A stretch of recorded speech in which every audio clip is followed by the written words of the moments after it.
Shalom anak-anakku SMP Negeri 20 Surakarta, khususnya kelas 8F dan 8G.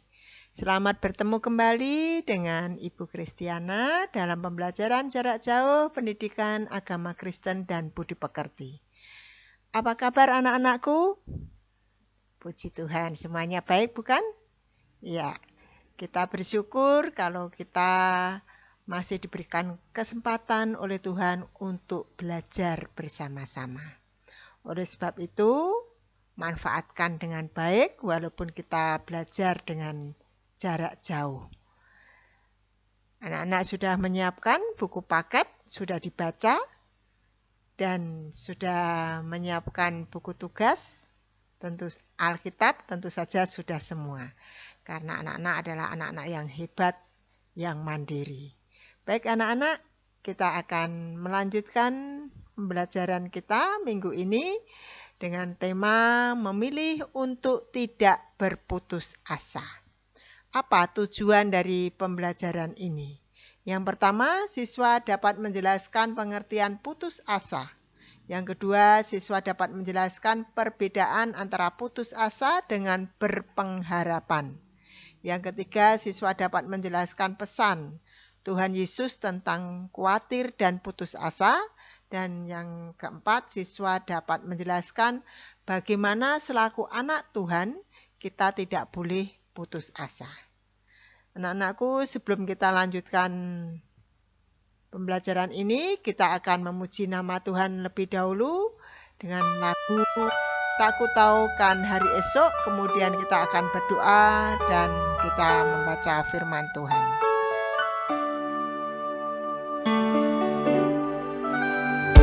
Aku tahu kan hari esok, namun langkahku tegap.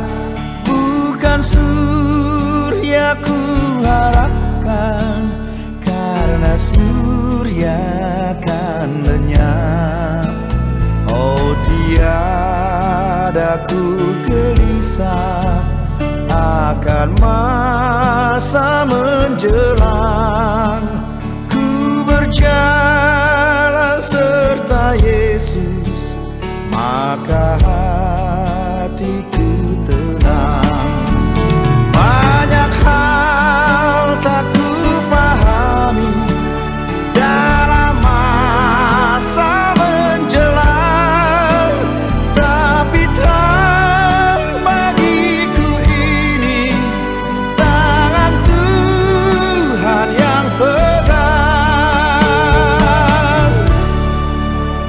Makin teranglah perjalanan, makin tinggi aku naik, dan bebanku makin ringan, makin nampaklah yang baik. Di sanalah terang abadi, tiada tangis dan keluh. Di negeri seberang pelangi, kita akan bertemu. Banyak hal tak ku fahami dalam masa menjelang, tapi terang bagiku ini tangan Tuhan yang pegang.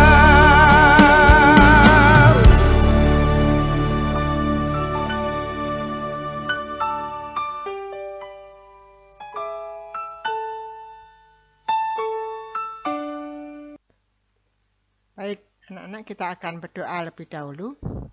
Bapa di dalam surga, Bapa yang kami sembah di dalam nama Tuhan Yesus, kami bersyukur ya Allah karena pada saat ini kami boleh kembali belajar akan kebenaran firman Tuhan. Bapa, kami mohon Kau mau hadir tengah-tengah kami untuk bisa membantu kami belajar dengan kesungguhan hati. Oleh sebab itu Tuhan, mampukanlah kami untuk bisa memahami apa yang akan kami pelajari. Dan Tuhan juga akan memberikan kemauan kami untuk terus belajar, terus melakukan tugas-tugas yang diberikan Bapak Ibu Guru kepada kami. Dan Tuhan, ampuni atas segala dosa dan kesalahan kami yang sering kami lakukan karena kami tidak taat akan orang tua kami, akan Bapak Ibu Guru, dan terutama akan Engkau ya Allah. Terima kasih Bapa, waktu kami sepenuhnya kami serahkan hanya di dalam nama Tuhan Yesus, Juru Selamat kami yang hidup. Amin. Anak-anak, firman Tuhan pada saat ini untuk menunjang pembelajaran kita diambil dari Matius 6 ayat 25 sampai 33 dan Roma 5 ayat 3 dan 4. Baik, pada saat ini kita akan belajar tentang pengertian putus asa. Putus asa sering disebut juga putus harapan. Artinya, keadaan di mana seseorang tidak memiliki harapan.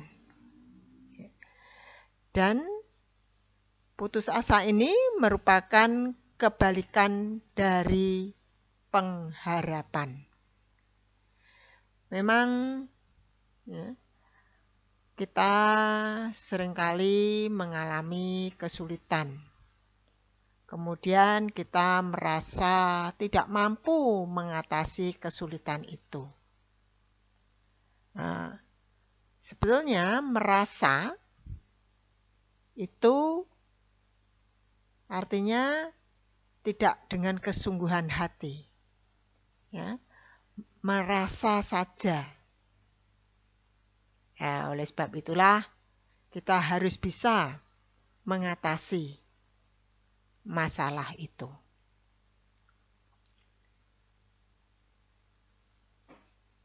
Apakah kalian pernah putus asa?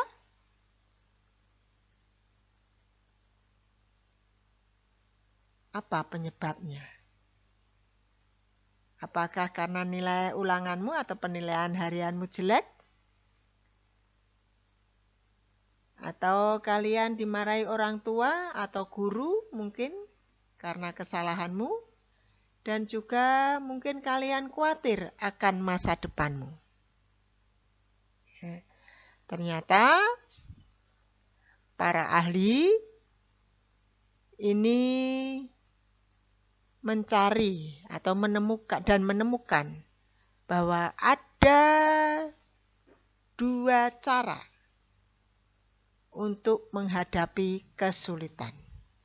Yang pertama adalah fight, yaitu cara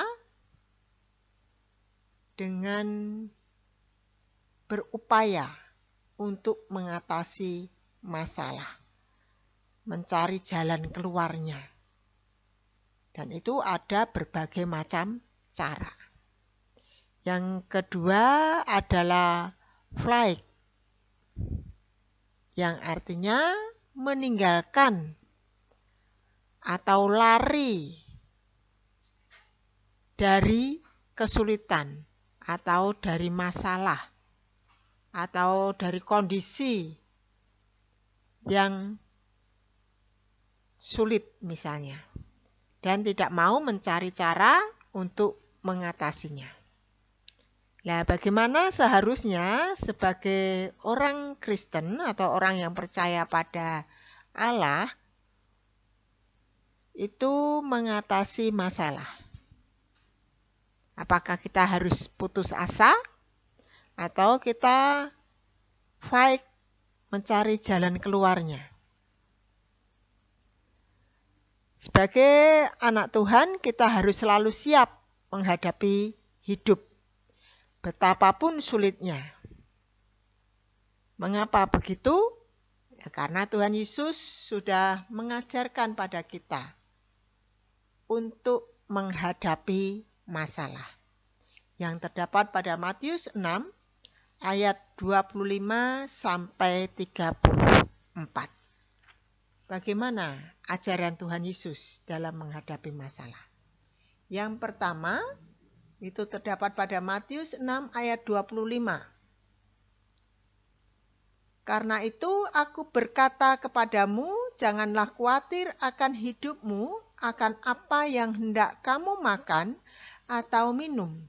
Dan janganlah khawatir pula akan tubuhmu, akan apa yang hendak kamu pakai. Anak-anak yang dikasihi Tuhan, Tuhan Yesus menyampaikan kita tidak perlu khawatir untuk makan, minum, dan pakaian. Sebagai hal yang penting dalam hidup ini. Pemeliharaan Tuhan untuk kita jauh melebihi pemeliharaan Tuhan untuk burung yang tetap bisa hidup tanpa dia harus bekerja. Karena makanan sudah disediakan oleh Tuhan. Ya, bekerjanya ya mereka mencari. Kemudian juga bunga bakung yang indah. Itu menunjukkan semua bahwa Allah sungguh sangat memperhatikan kehidupan, terutama manusia sebagai ciptaan Tuhan yang paling sempurna. Kemudian cara yang kedua atau pesan Tuhan Yesus yang kedua. Carilah dahulu kerajaan Allah dan kebenarannya, maka semuanya itu akan ditambah kepadamu. Matius 6 ayat 33. Pesan Tuhan Yesus artinya ketika kita mengutamakan untuk mengenal Allah, mengenal karya-karyanya, mengenal janji-janjinya, maka kita akan terpesona terhadap Allah yang sungguh sangat mengasihi kita sebagai anak-anaknya. Allah selalu memberikan yang terbaik untuk kita. Kekhawatiran yang kita miliki tidaklah sebanding dengan apa yang Allah sanggup berikan kepada kita. Kekhawatiran kita tidaklah sanggup membuat kita menjalani hidup dengan nyaman. Malah justru dengan penuh rasa was-was dan ketakutan, karena tidak ada jaminan akan sesuatu yang baik yang kita peroleh. Kemudian pesan yang ketiga dari Matius 6 ayat 34. Janganlah kamu khawatir akan hari besok, karena hari besok mempunyai kesusahannya sendiri. Kesusahan sehari cukuplah untuk sehari. Bila kita melihat di sekitar kita, pesan Tuhan Yesus yang ketiga ini menunjukkan bahwa manusia hidup dengan penuh kekhawatiran. Ada yang memilih untuk bekerja tanpa memperhatikan waktu dan kesehatan, hanya untuk mengumpulkan uang, untuk memupuk kekayaan demi masa depannya. Sehingga pada usia tertentu mereka justru sakit dan tidak bisa menikmati kerja kerasnya. Oleh sebab itu, maka kita tidak ada gunanya bekerja dengan sangat keras tanpa mengindahkan kesehatan, tanpa mengindahkan istirahat, dan itu akan membuat kita susah sendiri.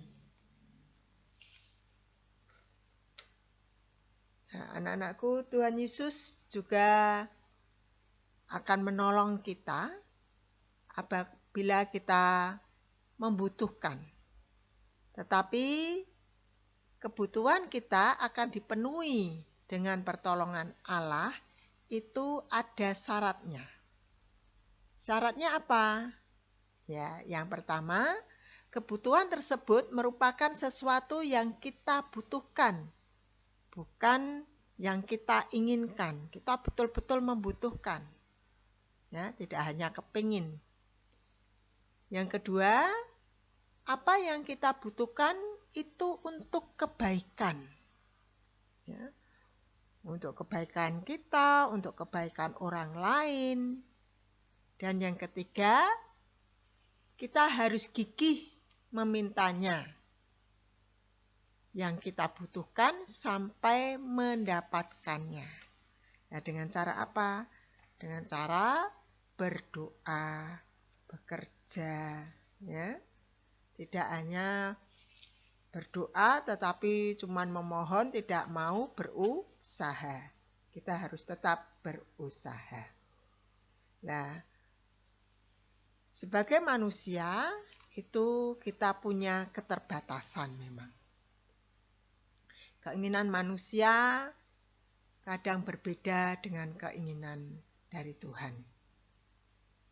Manusia mempunyai keterbatasan dalam pemikiran dan konsekuensinya.